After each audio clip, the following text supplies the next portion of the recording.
Magandang araw po. Isa sa ating subscriber ang nagtanong kung pwede bang patituluhan ang lupa na dating ilog. Isa ka rin ba sa mga nakapwesto sa lupa na dati ay bahagi ng isang ilog, pero ngayon ay tuyong lupa na? Ang tanong, pwede bang ipatitulo ang lupang ito? Sa video na ito, pag-uusapan natin hindi lang ang batas, kundi pati ang desisyon ng Korte Suprema sa ganitong kaso. Kung ang lupa ay dating ilog pero hindi na ginagamit ngayon, maaaring ito ay abandoned riverbed o accreted land. Pero hindi ito automatic na pwedeng ariin.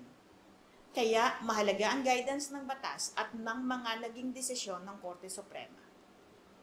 Sa ilalim ng Civil Code at Public Land Act, ang mga ilog at sapa ay bahagi ng public domain. Pero kung ang ilog ay lumihis ng direksyon at naiwan ang tuyong lupa, may pagkakataong mapatitulo ito depende sa mga kondisyon. Ayon sa Heirs of Malabanan versus Republic, classification by the state is indispensable before land becomes alienable and disposable. Meaning, kahit ilang dekada mo nang ginagamit ang lupa, hindi mo ito mapapatituluhan kung hindi pa ito na i-declare ng gobyerno bilang alienable. Sa isa pang Supreme Court case na may GR number 160453, ang Republic of the Philippines versus Santos, kung saan sinubukang ipatitulo ng mga pribadong individual ang dating ilog na natuyo. Pero ibinasura ito ng Korte Suprema. Bakit? Dahil hindi nila napatunayan ang legal na accretion. Ang mga respondent sa kasong ito na sina Santos ay nag-apply para ipatitle ang lupang dating bahagi ng Parañaque River. Ayon sa kanila, natuyo na ang bahagi ng ilog at ginamit nila ito bilang orchard o taniman ng prutas.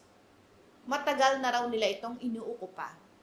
Kaya dapat daw mapa sa kanila na ito sa ilalim ng prinsipyo ng accretion. Pero ayon sa Supreme Court, hindi sapat ang paninirahan at paggamit lang ng lupa. Ang tanong, umayon ba ang kaso sa mga elemento ng legal na accretion? Ano nga ba ang accretion ayon sa Civil Code? Para masabing may legal na accretion, dapat taglayin ang mga sumusunod na elemento. May katabing ilog o natural na agos ng tubig, may unti-unting pagdaragdag ng lupa o ang gradual at imperceptible na pagdagdag ng lupa.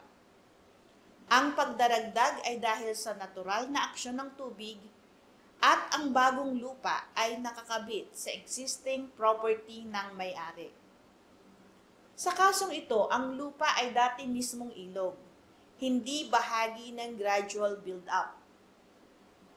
Hindi ito accretion, kundi isang reclaimed riverbed na bahagi pa rin ng pampublikong dominyo. Ayon sa Korte Suprema, ang mga lupaing dating bahagi ng ilog ay hindi basta-basta pwedeng iparehistro, maliban kung ito ay idineklara na ng gobyerno bilang alienable at disposable at naipakita ang legal basis para sa pag-angkin.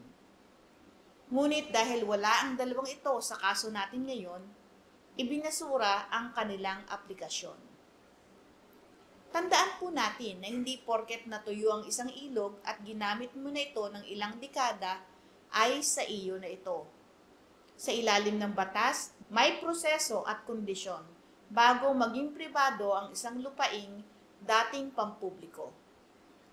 Remember to like, subscribe, and share kung gusto mo pang matuto ng iba pang Supreme Court decisions na may kinalaman sa lupa at ari-arian.